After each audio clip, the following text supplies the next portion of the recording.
corps scientifique, mesdames et messieurs les personnels administratifs, camarades étudiants, nous allons commencer conformément au communiqué qui a été diffusé hier. La journée d'aujourd'hui, c'est la fin de l'exercice que nous avons commencé samedi dernier. Alors, la journée prévoit deux séquences essentielles. Nous allons commencer par la suite et la fin de la formation par le professeur Touyenga, qui est notre formateur.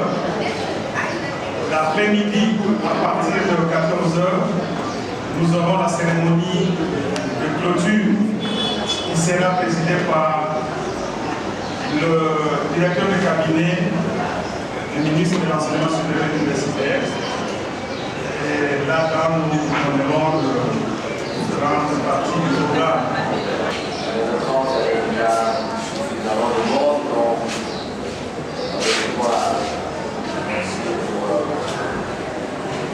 le respect du temps et l'intérêt que l'université a participé à cet atelier.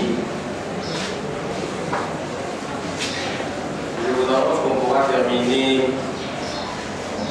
plutôt à 14 h. Je verrai une manière de progresser, de nous permettre le dernier escamoté, mais de nous arrêter sur ce qui me paraît essentiel. Je finirai par signer ce petit papier qui reste, pour qu'ensuite ça parte à la signature du directeur. Pour la remise, tout le monde a son brevet, mais peut-être simplement pour ne pas allonger le temps ici au niveau du séjour dans cette pièce. On va remettre symboliquement le brevet à quelques personnes, mais en tout cas pas les professeurs ne sont pas nombreux, mais toutes les autres catégories, on va prendre quelques échantillons, quelques personnes. Et pour le reste, il faut juste aller chez Pascal pour récupérer les brevets parce qu'ils seront tous signés et achetés. Quand le lecteur arrive, il va ajouter sa signature. Alors, pour ce brevet comme pour le reste, j'ai dû trouver des formules particulières et spéciales pour que même en avance, au début, jusque ce sont les participants qui payent leur brevet après ils l'ont fait. Les matières sont codées, ce sont des codes alphanumériques. Puisqu'il y a une matière qui est disponible, pour laquelle nous avons travaillé à 4, je terminerai par cette matière-là pour vous montrer comment nous l'avons décliné, comment on a développé cette matière sur l'entrepreneuriat. La première, L1, LMD, il faut remodifier les horaires. Pas des horaires, quand vous mettez le cours, vous donnez la nomenclature de ce cours-là. C'est comme ça que même à l'horaire, on établit les horaires, on répond à la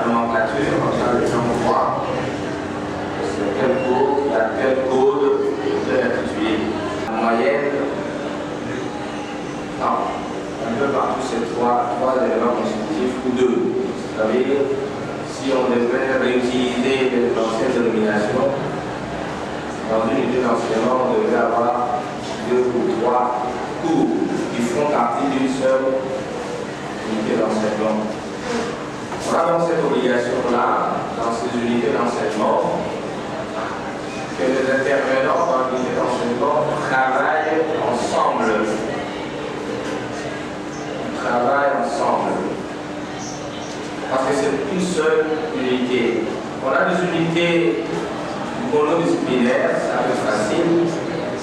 On a des unités d'enseignement pluridisciplinaires aussi. C'est trop petit. Ce genre. Voilà donc un peu là comment on va intitulé le cours, mais surtout le niveau. Est-ce que c'est dans quel semestre ou dans quel cycle tout ça? C'est à ça que sert le cours. Pour reconnaître le semestre, le cycle d'enseignement. Premier cycle, deuxième cycle, troisième cycle. L'établissement à but, il faut mettre membre du personnel, enseignant, qui vient et qui ne vient pas. Ça va désormais, tel enseignant, est-ce qu'il est venu, il n'est pas venu? On n'a pas à demander si vous l'avez vu ou vous n'avez pas vu. Nous le savons en temps réel. Est-ce qu'il est venu ou il n'est pas venu? Les étudiants, c'est pareil. Est-ce que les étudiants sont venus ou ne sont pas venus? On a la situation en temps réel. Moi, je suis fatigué avec les listes de la présence là. Comme je le vérifie quand même, je ne me contente pas de prendre les listes de vérifie. Et chaque fois que j'appelle, vous avez toujours, par moment, sous les feuilles, la même personne comme les personnes pas intelligentes.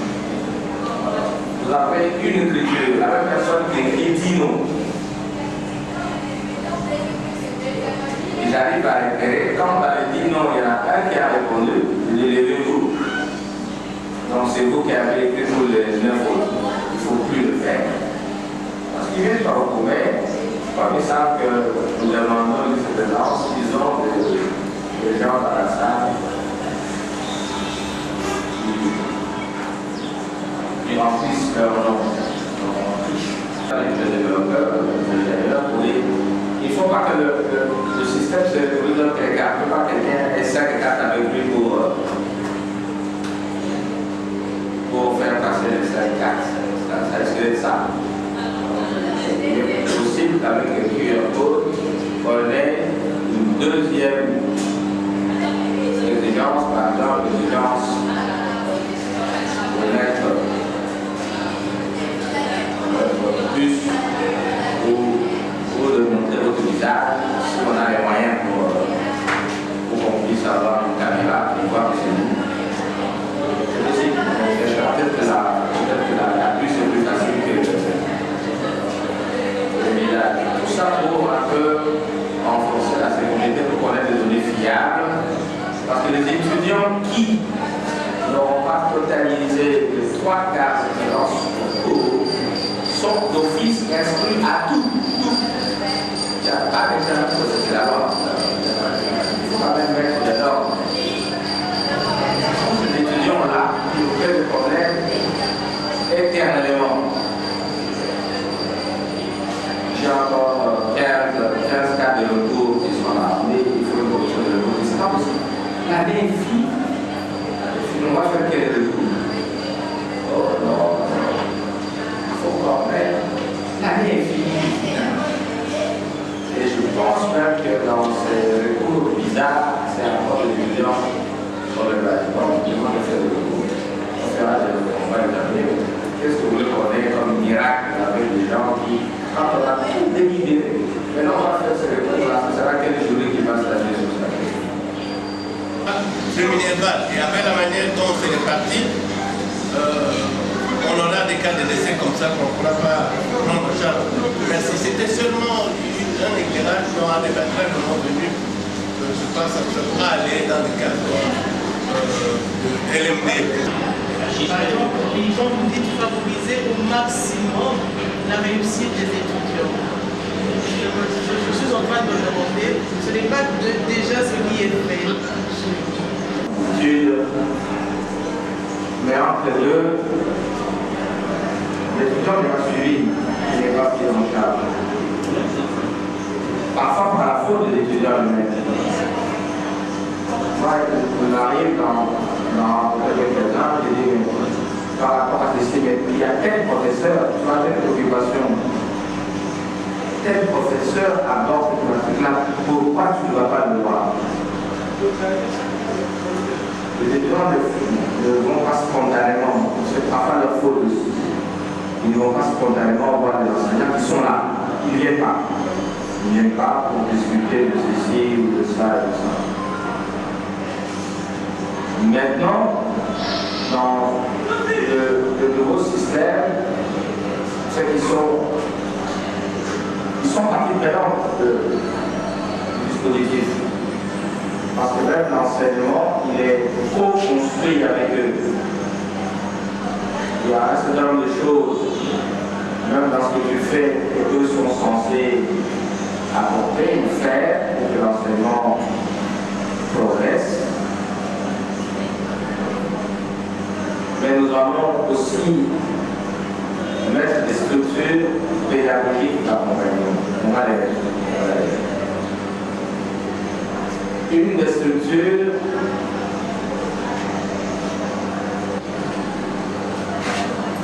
doit préparer les étudiants à découvrir leur motivation, leurs compétences et tout ça.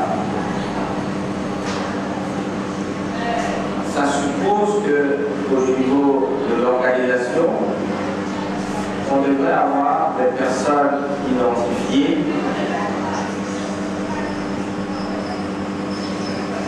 selon ce que nous offrons dans le premier cycle, qui pourraient être des référents académiques ou pédagogiques, par exemple sur les questions de médias audiovisuels, par exemple. Comme ça, on serait que pour ceux qui auraient un penchant pour spécialiser un peu vers la radio-télévision, ils ont un référent qui est connu.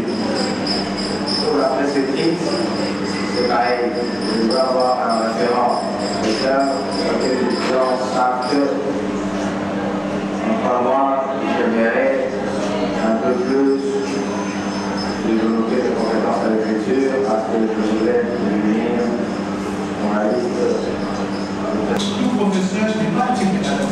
Donc, dès le départ, l'enseignement, c'est une affaire de pédagogie, peu importe le domaine, que ce soit journaliste, psychologie, sociologie, etc. C'est d'abord un problème de pédagogie.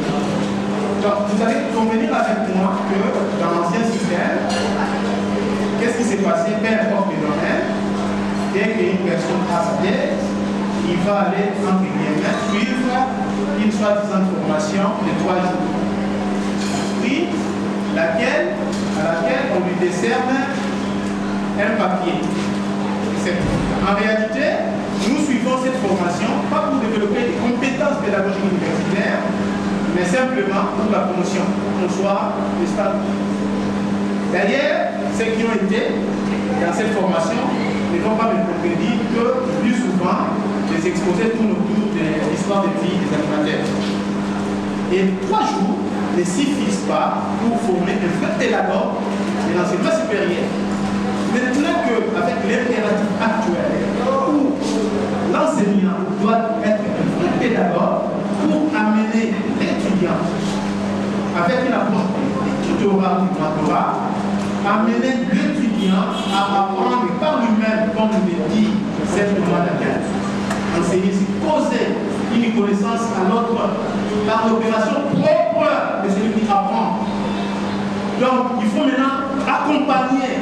C'est là qu'on parle de l'enseignant actuel avec un coach. Il doit accompagner les étudiants à apprendre par eux-mêmes. Donc, ce qui suppose qu'il faut aussi renforcer, n'est-ce pas, les compétences pédagogiques des enseignants. Mais cette compétence pédagogique ne se limite pas simplement à ces niveaux-là, mais il faut aussi les accompagner dans la confection des supports. On doit venir avec le syllabus de 1000 pages, commencer à dicter. Il faut les réduire sous forme, n'est-ce pas, de PDF, on peut projeter, et cette compétence n'est pas automatiquement dédiée à tous les scientifiques ou à tous les professeurs. Donc il faut vraiment encore des séries de formations pour amener, n'est-ce pas, les gens à élaborer, à construire ces nouveaux types de supports. Parce que vous savez effectivement que c'est laborieux. Quelqu'un, il ne suffit pas simplement de copier-coller des mots. Il faut pas prendre les textes entiers et les mettre dans les supports. Il faut faire encore des synthèses et des synthèses et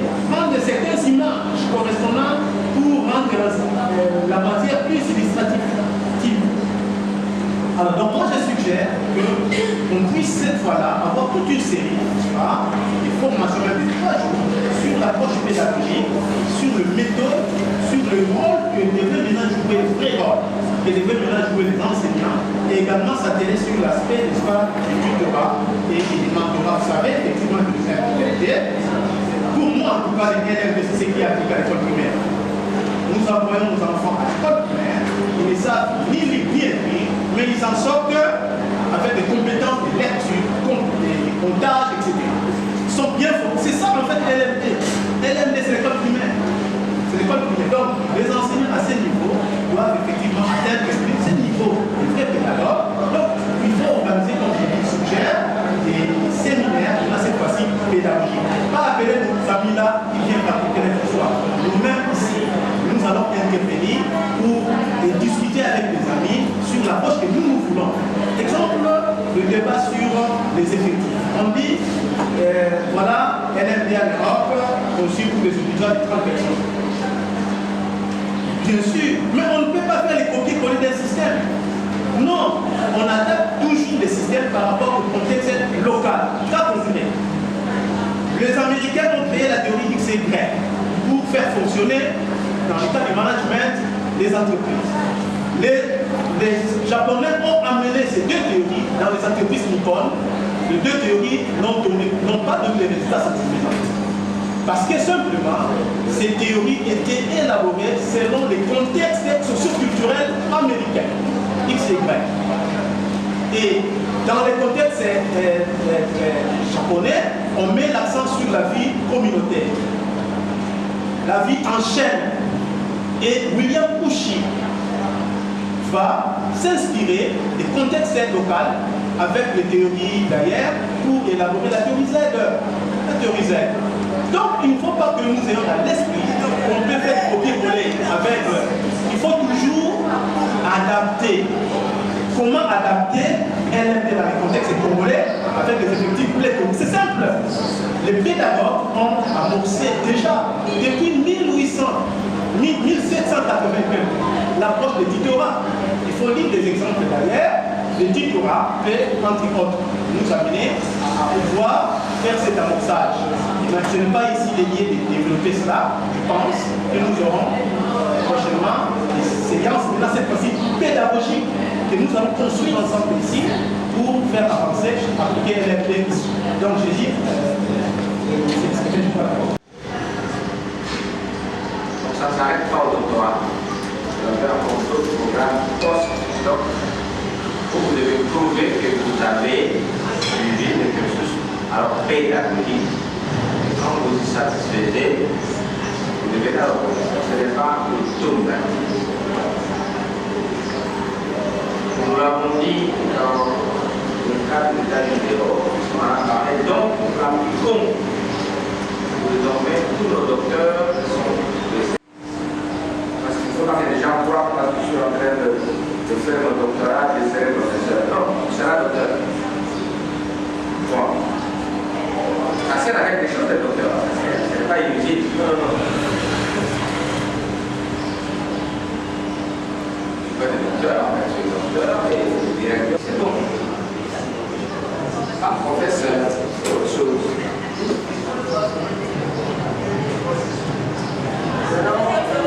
Ce que je vais discuter avec les collègues qui sont à la commission permanente de l'étude,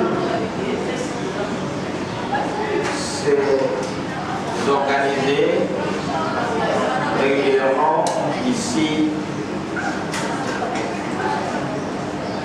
les enseignements de pédagogie universitaire. Pas dans les formats qui semble-t-il se fait maintenant, je ne le connais pas, mais dans le format original, quand cette cellule était animée par la loi du Bourg. C'est là-bas qu'on apprend la pédagogie et c'était fait de très belle manière. Puisque ce programme-là existe et que nous avons une commission permanente d'études, s'ils n'ont pas pu améliorer ou adapter, je leur demanderai de remettre au bout du jour ce programme-là pour voir ce qui s'est fait en France à l'éducation ou en Belgique, on ne devait pas automatiquement professeur, on fait une année ou deux d'agrégation. C'est un peu le même principe. On fait une année d'agrégation. C'est-à-dire que quand tu as fait l'agrégation, on peut se dire que tu as été préparé à enseigner. Si tu n'as pas l'agrégation, tu ne peux pas enseigner. Et beaucoup de collègues avec qui nous avions fini à un moment donné pour leur permettre de s'insérer dans le milieu de l'emploi, parce que nous étions, beaucoup d'entre nous étaient dans le chômage. Quand on a ouvert la possibilité pour qu'ils donnent cours, ils ont fait obligatoirement, malgré leur thèse de doctorat. C'est pas tous les docteurs. Ils ont fait une année obligatoire de cours d'agrégation, tous. Et quand ils ont fini l'agrégation, ils ont été professeurs au lycée, au collège, beaucoup sont encore là. Au lieu d'être professeur à la faculté d'agronomie ou quoi, il est professeur au collège technique, je ne sais pas, de Bruxelles ou quoi. C'était une condition pour trouver un emploi et travailler. Ils sont professeurs de l'humanité, et pas de l'université, mais ils ont commencé par faire l'art et c'est obligatoire pour appuyer. Si vous le permettez, c'est des lignes qui pourraient avoir parlé. C'est d'accord que vous parlez des cours, mais eux n'ont pas les compétences de nos cours. Il ne appartient pas à nous par rapport à nos spécialités, à nos contenus. Et ça, j'en ai eu l'expérience la toute dernière année avant de partir, en 88, il y a eu la coopération allemande avait organisé une formation continue de tous les enseignements des écoles de journalisme à tous les pays africains, tous les enseignants francophones.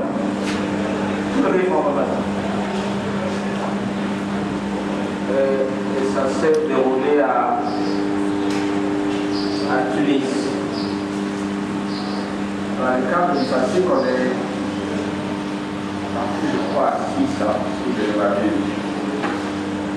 Pour la télévision, je crois que j'avais de moi pour la possibilité de organiser les navires médicales, les agences, je crois que mon l'autre était là.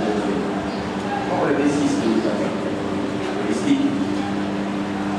et nous avons rencontré des collègues de Maroc, des Arabes, de l'Algérie, de la Tunisie, de le pays noir, c'était le Cameroun.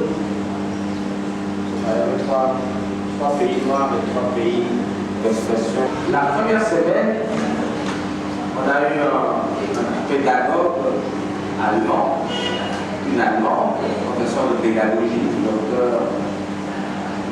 Comme en Allemagne, on adore, elle était docteur, c'est l'un des rares pays, elle est congolais aussi, je suis pilote. On avait une dame, de Genève, une allemande. Et on a eu un Français pendant l'autre semaine avec qui nous devions visiter des contenus des matières journalistiques. Là, on a lié les deux aspects. L'aspect généraux, la pédagogie générale, mais aussi sur l'enseignement de toutes les matières liées au journalisme pendant la deuxième semaine. C'était une bonne expérience pour notre propre mise à niveau, mais aussi d'échanges entre établissements avec les collègues. Alors, les évaluations, donc il y en a 3 catégories. Les évaluations d'orientation, c'est un peu pour faire le point. J'avais dit en avant, j'invite les enseignants qui sont impliqués en école, faites cette évaluation d'orientation. Prenez un contenu, un travail d'étudiants pour savoir qu'est-ce qu'ils ont dans le ventre. Ça permet de savoir comment réfléchir, comment ce sont des étudiants là que tu vas encadrer. Tu les encadres à partir d'où? Quelles sont leurs vraies difficultés? Ça te permet de construire des parcours dans ton cas face à tel problème. Les raisonnements à tel problème. Comme ça, tu sais sur quoi tu dois mettre un peu plus d'accent pour corriger un peu ça. Hier, je crois que j'ai reçu le poste national. Qu'il a libéré les étudiants, il souhaitait aller sur le match. Il voulait sur le match de la Ligue ou aller au stade. Oui, il a compris, il a dit oui, aller suivre le match. Mais ça fait partie du travail, c'est l'enseignement. Quand vous aurez suivi le match et tout ça à la Ligue au stade, revenez le lundi, chacun avec un papier où vous me dites vos impressions ou ce que c'est qu'a été ce match. En fait, moi, je travaille sur ce match-là.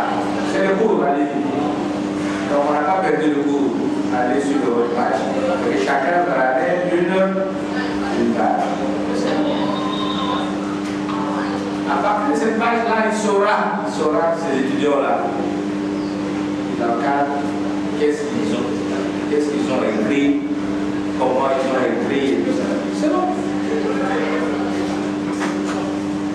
L'évaluation formative, c'est tout ce qui se passe pendant l'année, les interros, les PP, tout ça.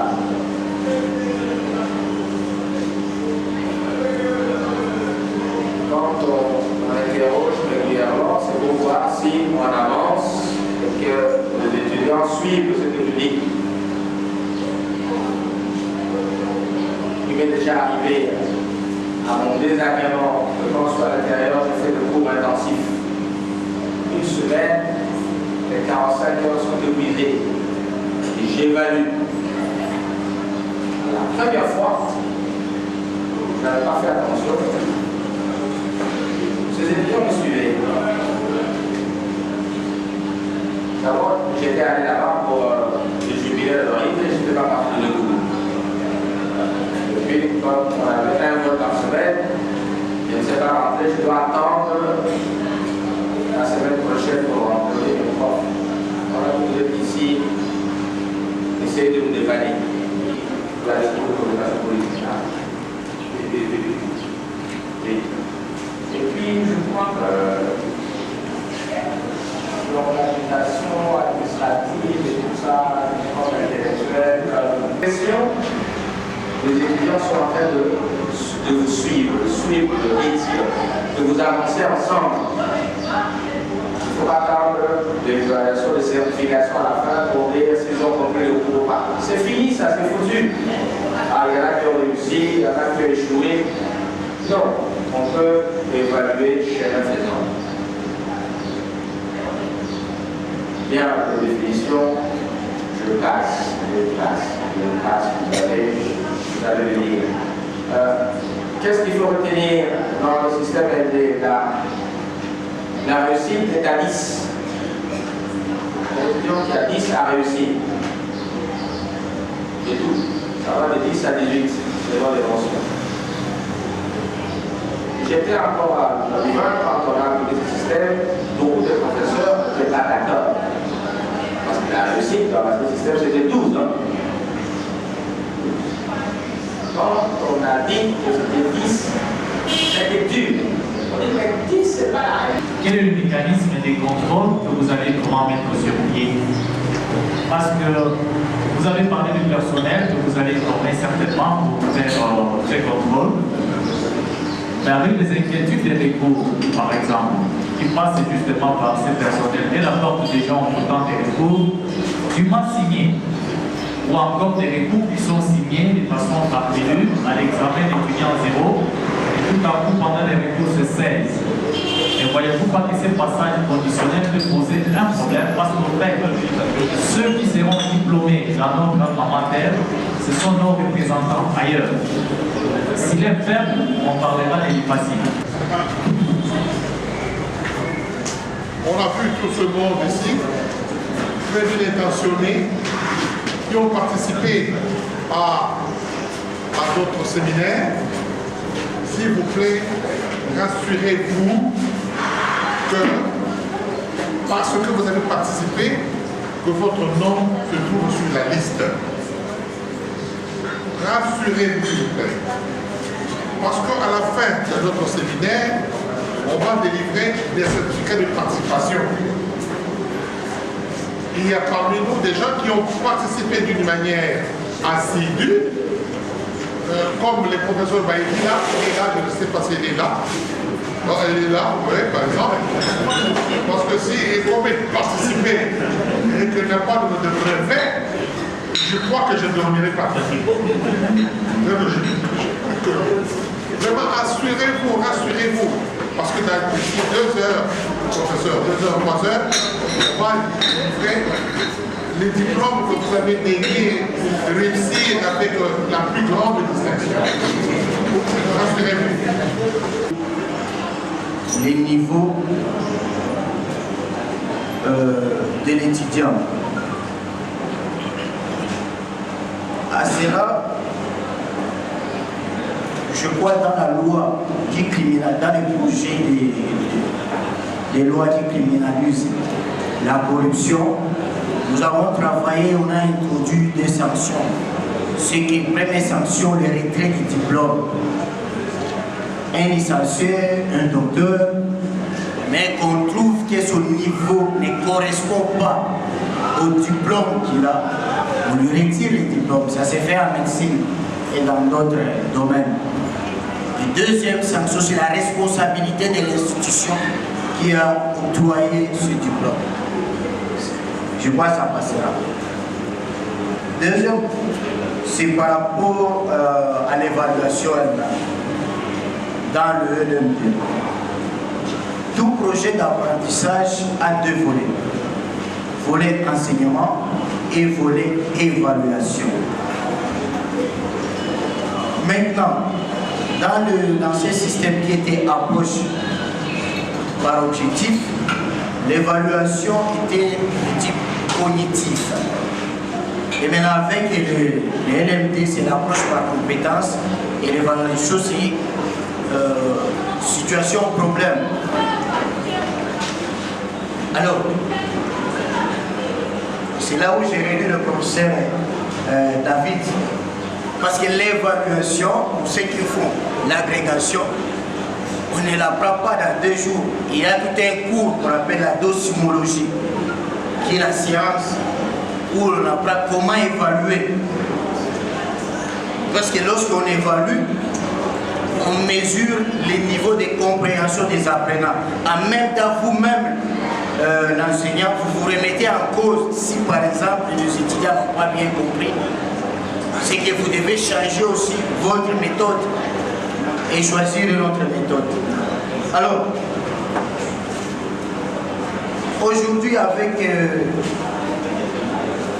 le LM2, nous allons commencer avec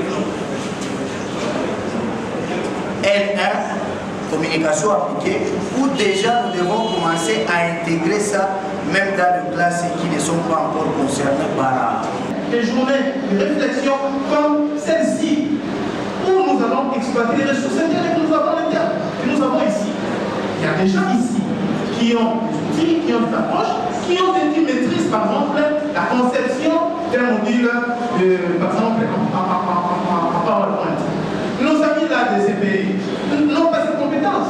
Par exemple, il y a beaucoup d'autres, même eux, qui ne savent même pas élaborer un module, par exemple, un contenu en PowerPoint, ils ne savent pas.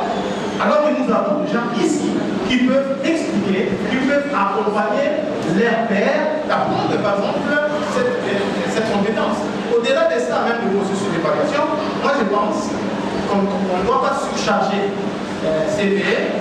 Nous devons ici, en interne, exploiter les ressources que nous avons pour pouvoir fédérer les énergies dans des contextes de réflexion, de séminaires, etc. Vous vous réservez aux journées pédagogiques dans le cadre de la gestion des affaires académiques.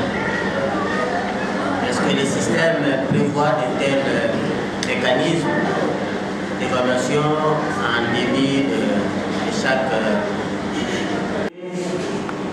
Il a été dit que dans les méthodes de la manière de financer les cours, il faudra s'appuyer sur des vrais entrepreneurs en site qui ont développé, ça fait partie, c'est de la manière dont nous pouvons se développer qu'on va les associer parce qu'il n'y a que ceux-là qui ont déjà développé des projets innovants, des projets qui ont réussi, qui peuvent venir dans les BDC, qui peuvent venir partager leurs expériences et leurs compétences. Pour ça, ça évite. Et derrière mon père, il a aussi été dit qu'il est souhaitable que les formateurs eux-mêmes soient entrepreneurs pour être crédibles. Ça a été dit aussi. Et je sais qu'on a eu une discussion avec une dame imposante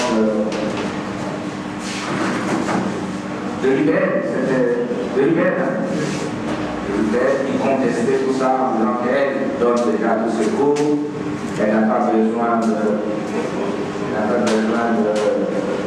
entrepreneur. Je crois qu'elle donne des cours dans les institutions financières, qui donnent de l'argent.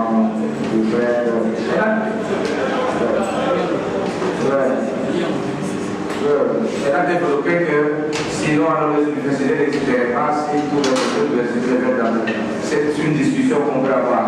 Elle est parfaite comme ça, je l'ai dit, c'est comme ça, elle n'a pas besoin d'avoir un pied dans la profession. C'est vrai, c'est pas totalement faux. Je vais faire mesure de proposer une esquisse entrepreneuriale. Alors moi, ici, ma préoccupation, c'est de savoir est-ce qu'à partir de cet instant, on peut avoir dans les travaux de fin d'études des gens qui peuvent venir avec des mémoires du genre projet, comme on voit ailleurs. Isaïe, par exemple, quelqu'un vient avec une maquette d'une maison, tout ça, il défend tout ça. Alina, quelqu'un vient avec une guitare, il propose des morceaux. Est-ce qu'on pourrait avoir ce genre de travaux à la fin du parcours de nos étudiants? Oui, tout à fait. Il est vrai qu'ici, il y a du facile, les titulaires de cours sont des professeurs, donc ce sont les principaux, ils sont d'office des principaux tuteurs. Alors la question est celle de savoir, nous qui les accompagnons, assistants chefs de travaux, devons-nous également nous prévaloir de ce titre de tuteur ou bien il y aura une différence à faire, je ne sais pas moi, tuteur 1, tuteur 2, est-ce qu'il y aura une démarcation? Parce que nous savons bien que nous aimons la catégorisation. Est-ce que nous sommes tous des tuteurs ou bien il y aura une différence à faire pour que le prof ne soit pas confondu à l'assistant au chef de travaux? Parler du fond de mon cœur, exprimer ma reconnaissance pour vous qui, chacun a son titre. Le but de la formation, c'était de réunir toutes les parties prenantes de notre établissement. Quand on parle d'une réforme qui se veut réforme du système éducatif, c'est tout le système qui est impacté. Ça ne se pas limité à une discussion entre professeurs, scientifiques. Nous y avions associé les autres membres du corps, c'est-à-dire le corps administratif et ouvrier, technique, ainsi que nos étudiants.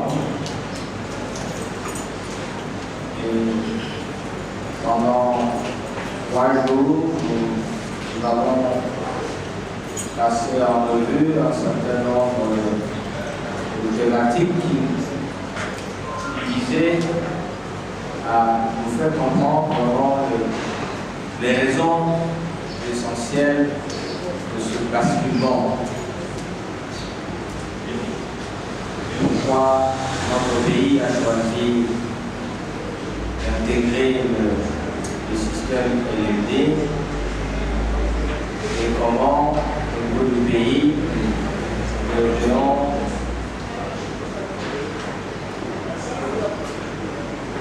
essayer de maîtriser ce système, de le comprendre, de l'intégrer dans notre processus, dans notre fonctionnement.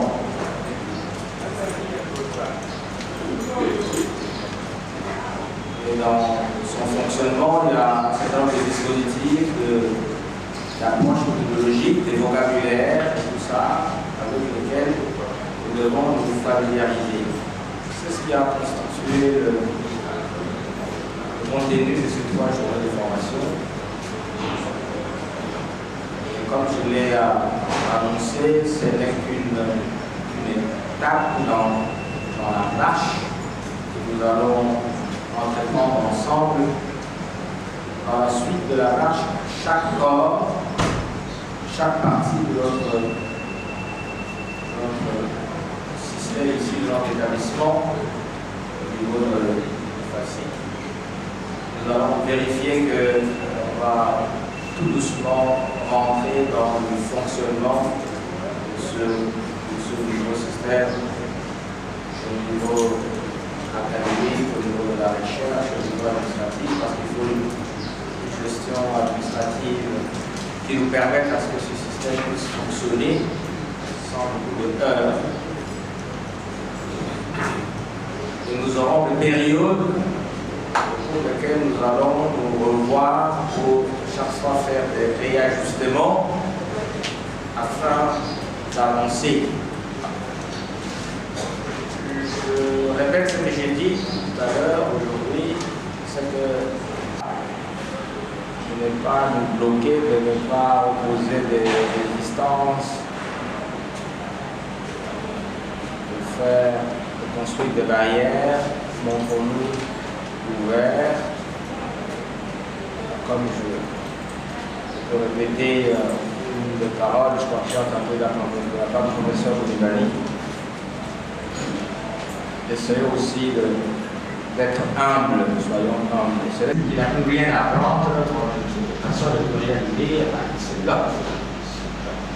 Et à partir de cet instant, c'est ce nouvel esprit, cette communication. Donc, communiquons désormais pour que dans cet établissement, ça a fonctionné pendant 5 ans. Il n'y a que la faculté de sciences de sous ça, plus ou moins bien marché ailleurs, les résultats sont mitigés. Donc, il aurait été joué partout, et nous, on a fait un petit rien. On ne peut pas prétendre par une baguette magique que ça marchera. L'établissement pilote, c'est un petit école. Essayons de retrouver ce leadership pour que nous soyons.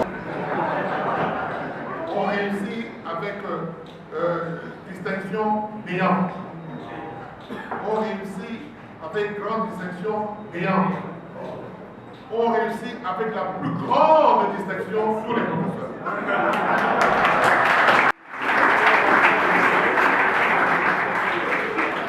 Ensuite de libérer ce brevet de formation, c'est le lien exemplaire qu'on va partager. A suivi avec succès à Kinshasa du 19 au 26 mars 2022 la formation organisée par les FACIC sur le cadre normatif du système LMD en RD Congo.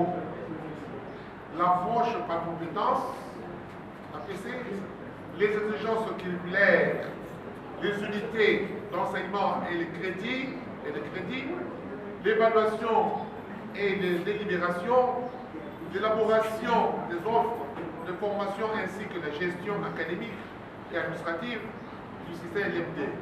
Cette attestation est délivrée pour servir et valoir ce que le droit. Signé Arthur Iyenga Bombe Deco, formateur de Trivision Impact, et Jean-Richard Kambaï Bouacha, recteur de l'UFACIC. Madame Bayedila, voulez-vous prendre votre attestation que vous...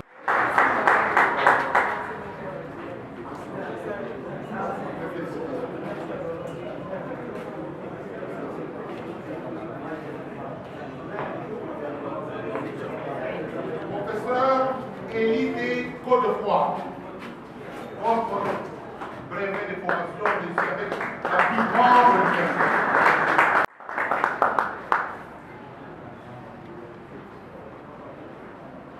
Félicitations, professeur, chers collègues.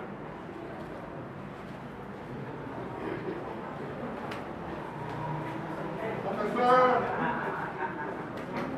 Bimwala Bamweni. Vous avez réussi votre brevet avec la mention plus grande distinction.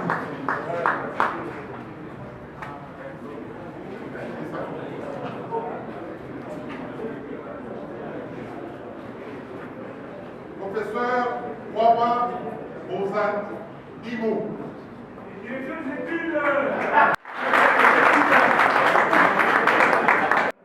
Votre diplôme, vous l'avez reçu avec la plus grande distinction. Directeur de ses études.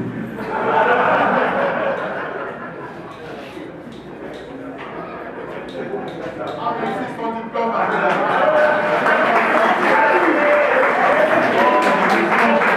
Professeur, mon collègue n'a pas passé. Félicitations.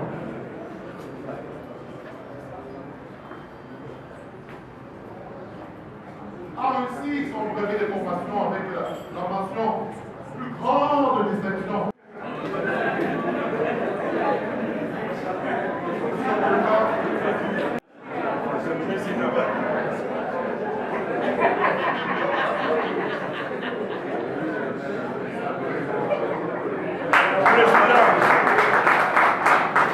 Le brevet de formation plus... Professeur Makiesi, je vous félicite.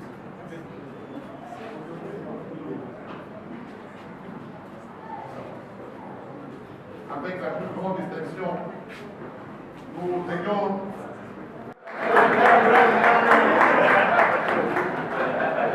Vous l'appelez comment? Yapol. Yapol.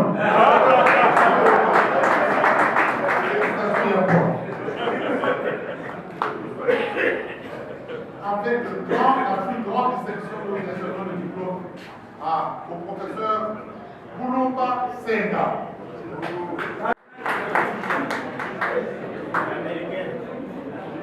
Boulomba Senga américain.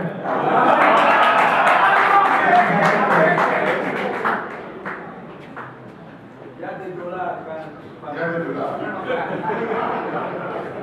Avec grande distinction, la plus grande distinction, nous décernons le brevet de formation au professeur Kiloubezi Félix.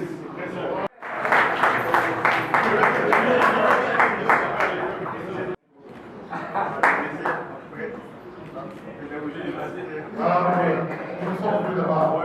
Très bien. Le professeur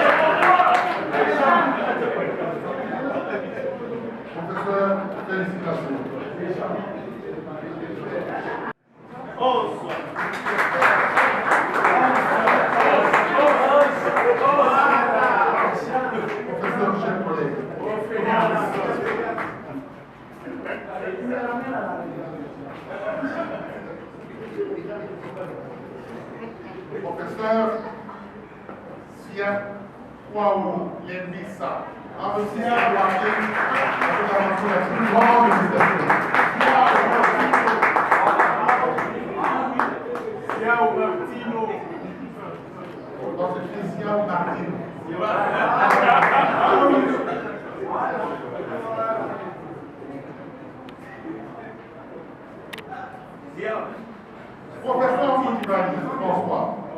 Voici votre diplôme reçu avec la mention la plus grande.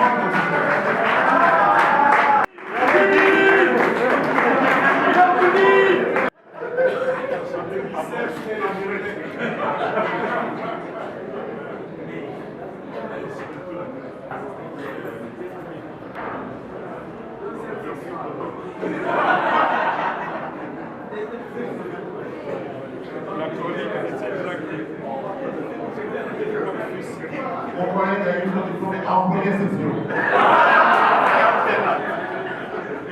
Séance tenante.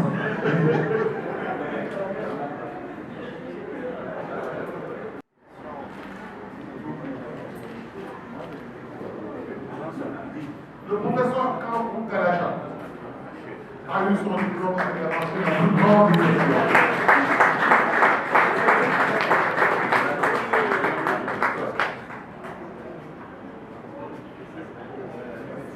Félicitations, professeur, chers collègues.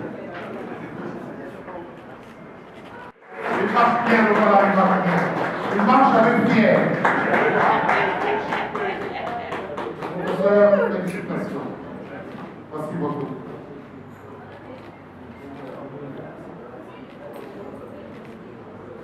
Professeur, 6 mois Roger.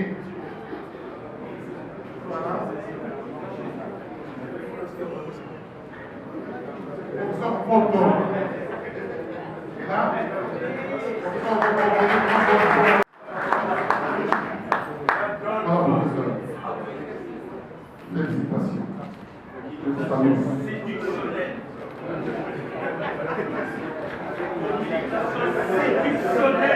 Comment? Séductionnel. Le professeur Kitoumou Maïmona. Professeur Dubois, voulez-vous vous présenter pour avoir votre diplôme avec la mention la plus grande?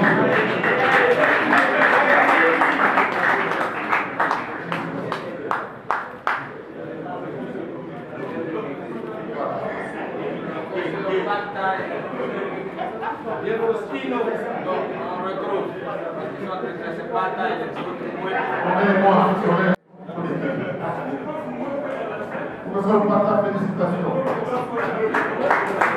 Vous donnez votre diplôme avec une enveloppe appelante. La communicométrie. Professeur Pata a l'habitude de demander la communicométrie. Non communicométrie. Voilà. Communicométrie. Je suis incapable de faire ça. Voilà. Alors, les scientifiques. Professeur Mouekou. Je vais vous présenter pour s'il vous plaît.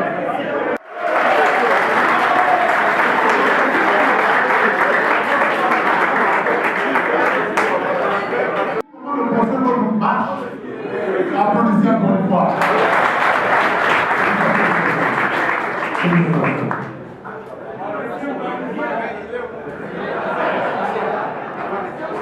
Je signe ces lettres de langue et je vous dis que vous aurez une enveloppe afférente.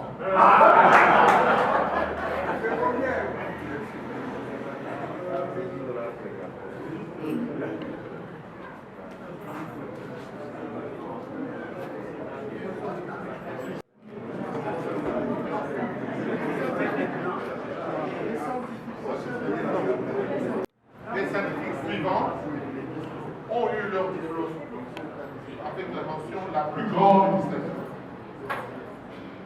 Mambouya Oumou.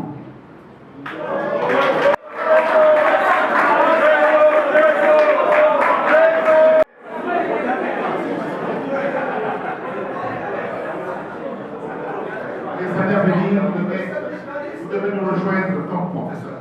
Voilà. Applaudissez aussi.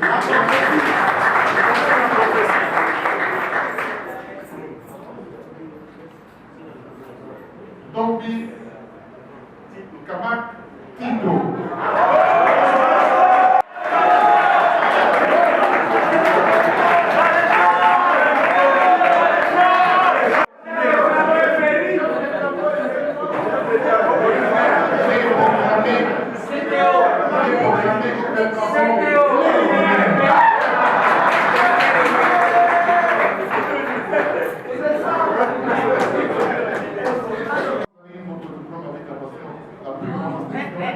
J'ai des mauvaises habitudes d'embrasser les citoyens qui reçoivent leur diplôme avec une attention la plus grande distinction.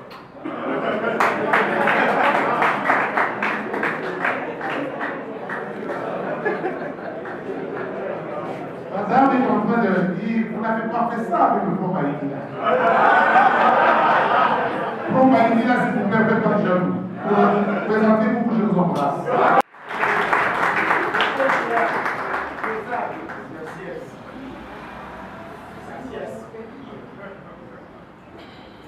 C'est princier. Ou alors princière de marche. Pour un prince qui est. Je vous félicite. Toutes nos félicitations à M. Moukeba Bolécha.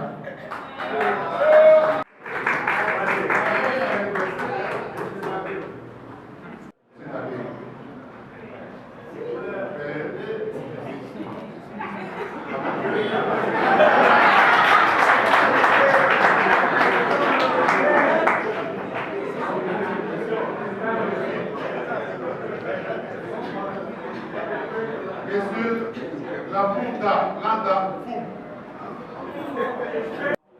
La Boum, félicitations. La plus grande distinction, c'est votre nation.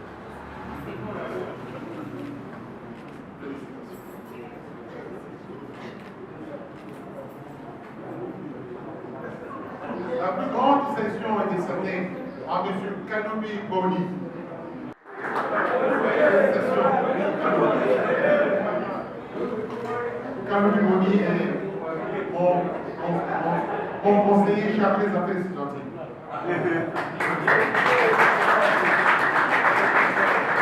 Plus grande distinction. J'appelle M. Moupega Lukuni, le ministre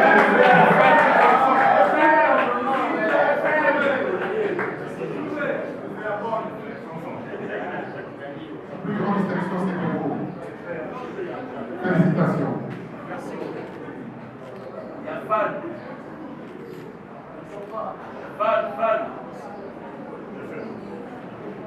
Monsieur Kixia Koudi Vigé. Chef de travail. King le roi, félicitations.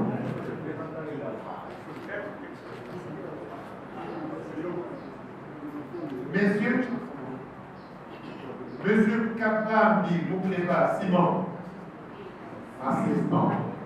Vous avez eu votre diplôme avec la mention la plus grande déception.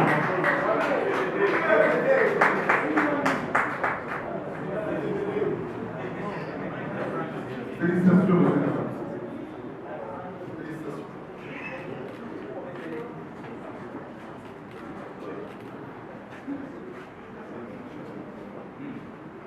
Chef de travaux AK, Fabrice.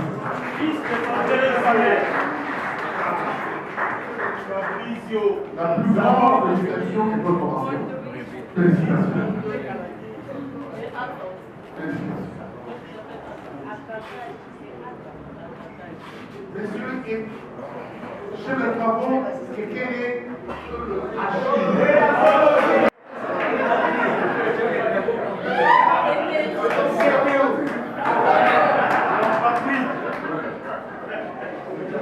Félicitations. Félicitations.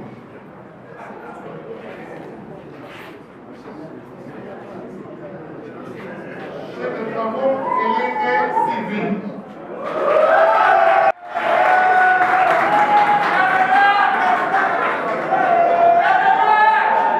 Sylvie, je me permets de t'embrasser là au pied. Avec la mention la plus grande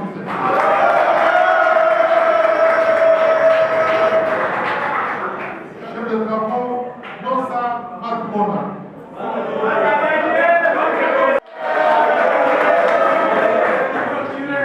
Procureur procureur.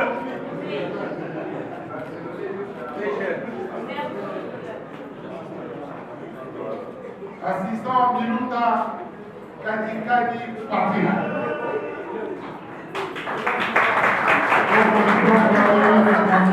La plus grande distinction. Félicitations. Assistant Kababou Manuana Vincent. Félicitations Vincent.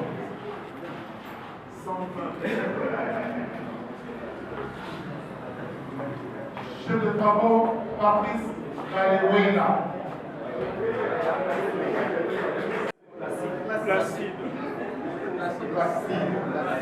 Je demande au professeur ordinaire Maïdina de donner le diplôme U avec grande déception à M.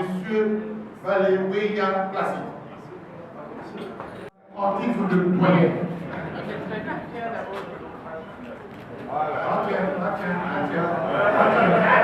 Vous avez vu? Reste là parce que désormais c'est toi qui donnes les Lorenzo, félicitations.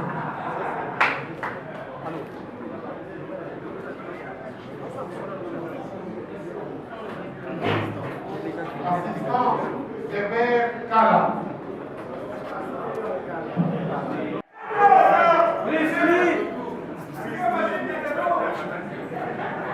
Félicitations Bruce Lee.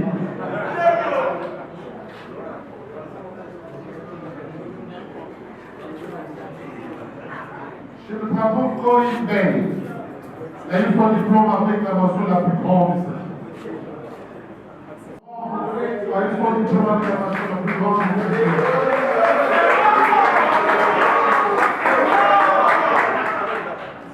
Félicitations.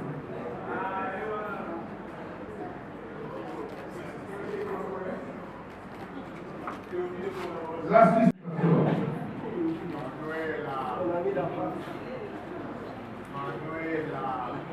Assistant Bakolo Bozego Luxere. Chinois!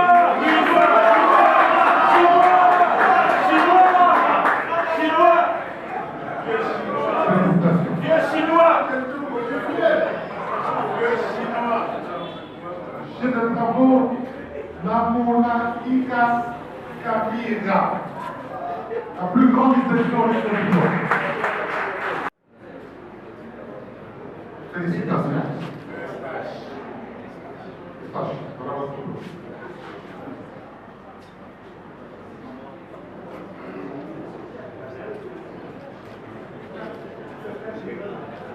Je vais demander à Madame la doyenne Tina de prendre place et je demande à M. Koulouma.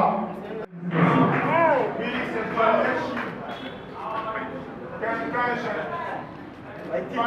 Elle est d'abord Madinga Modeste. Fighting that passion.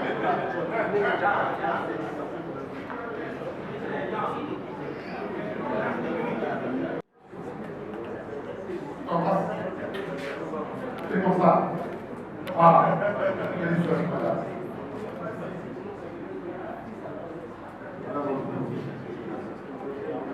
L'assistant Piyoko Maboa, diplôme U avec la plus grande distinction.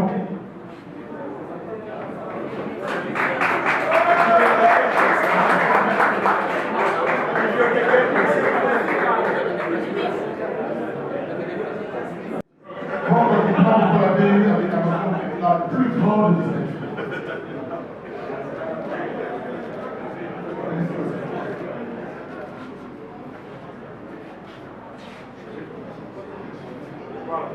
Anthroposcopie. Chef de travaux.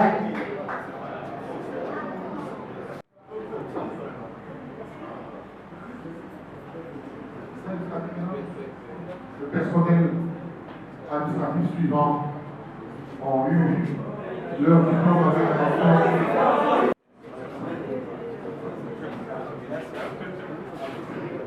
L'administrateur TK Kilouakou à bord.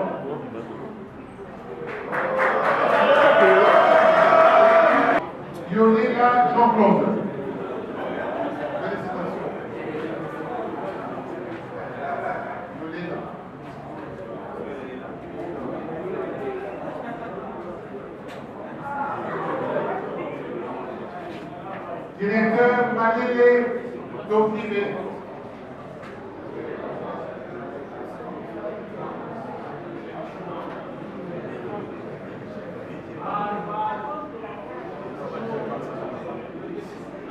Daïdi Inou Gabin David. Libre. Les autres, on peut voir.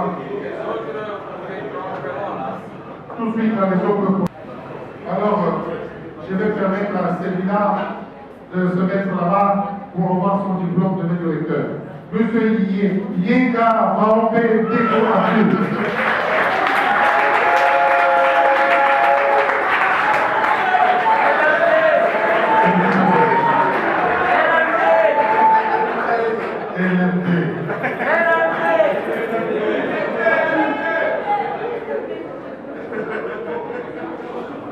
Monsieur Naméga de mettez-vous là-bas.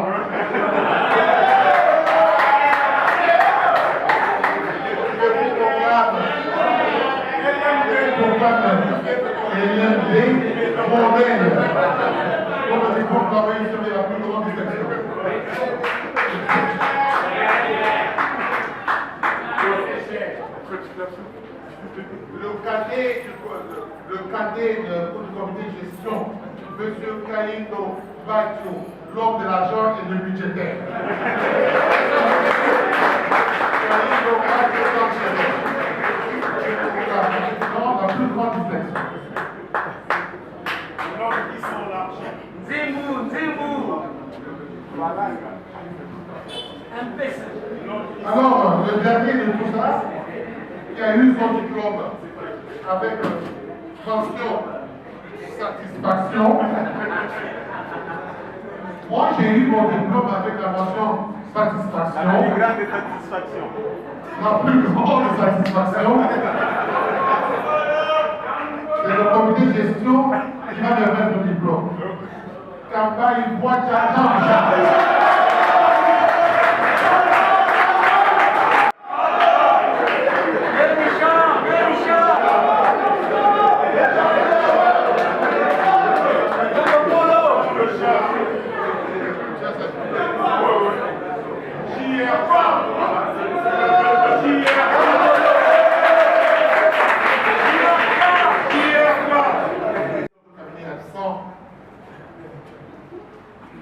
Mesdames, Messieurs, voici le mot de clôture que le comité de gestion a été préparé pour le revenant congolais.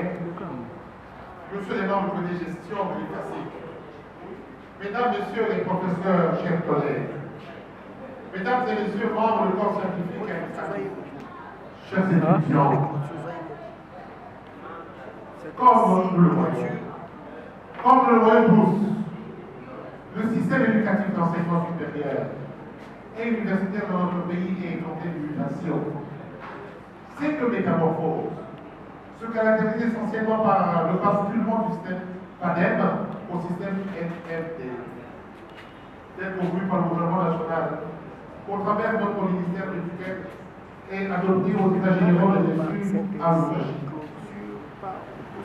Ce basculement, mesdames et messieurs, ne peut cependant être possible sans la réalisation de certains préalables, dont sa vulgarisation à l'échelle nationale. C'est que d'ailleurs fait avec brio notre ministre de tutelle, son Excellence Moïse Ousangui, et la formation des formateurs au nouveau système d'enseignement. Dans le souci de répondre à cette exigence, le ministère de l'Enseignement supérieur universitaire a tenu, à la suite, bien entendu, des résolutions des États généraux de l'ESU, de l'Union à former des ressources humaines de l'université et du supérieur, en vue de renforcer leur capacité au regard des contraintes exprimées par les uns et les autres à propos de ce nouveau système. C'est ici le lieu de remercier son Excellence, Monsieur le ministre Moïse Ousangui, notre ministre de l'Éducation, pour sa dextérité dans le pilotage de cette réforme visant à conformer notre système d'enseignement supérieur et universitaire supérieur et universitaire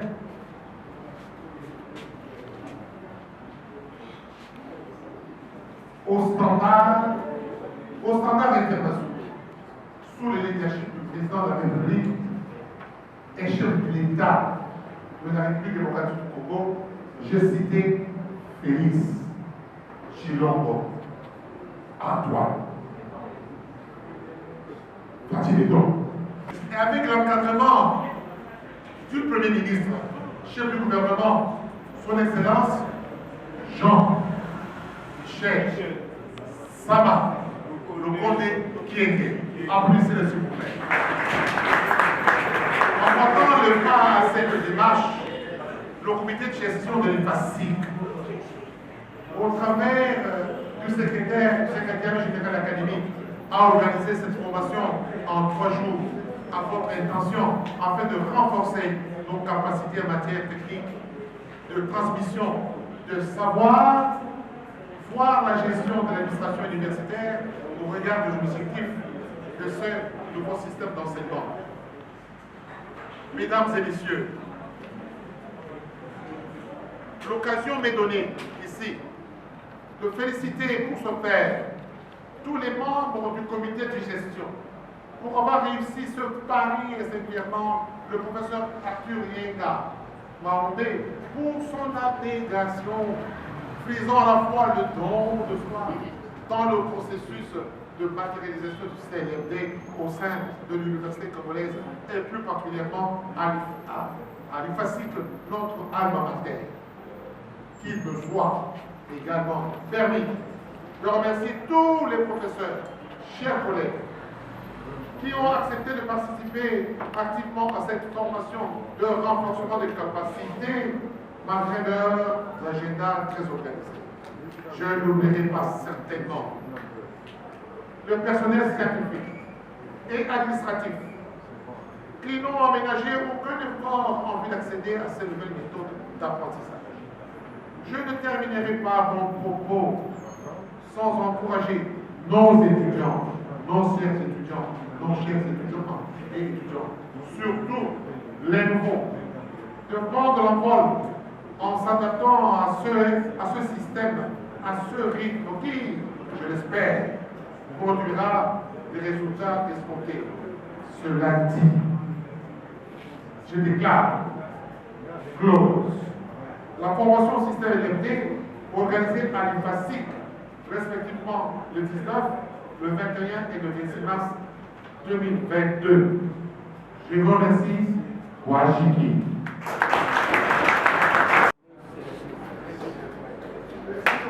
L'IFASIC, prochainement université de technologie, de sciences, de l'information et des communications.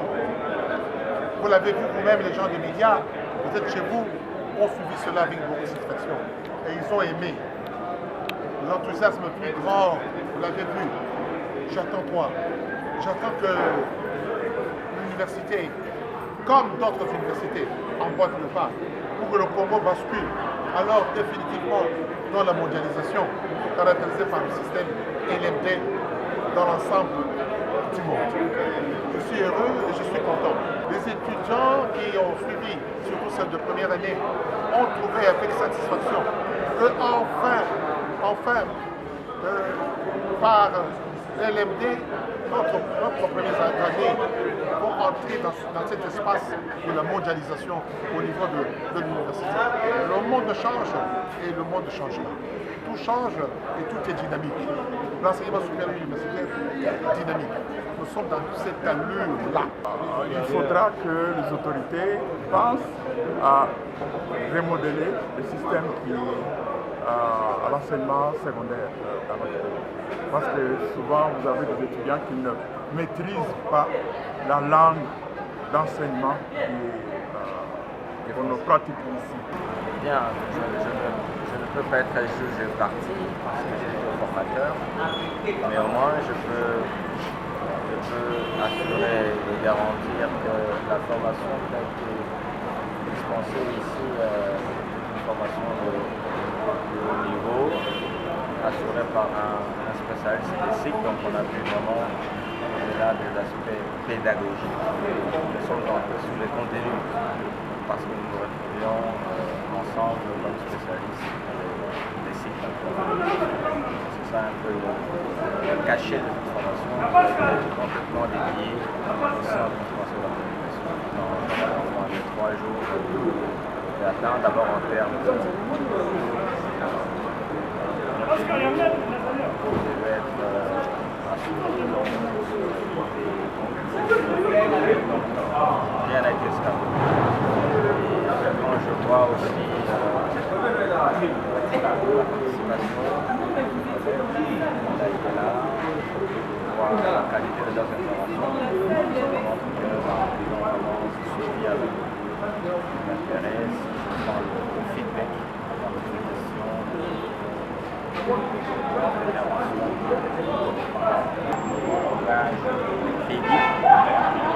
les crédits sont la charge du travail de l'étudiant, ce n'est pas de un enseignement repose sur la charge, le travail réel que va réaliser l'étudiant pendant son cours. C'est celui qui apprend, ce n'est pas le prof qui apprend.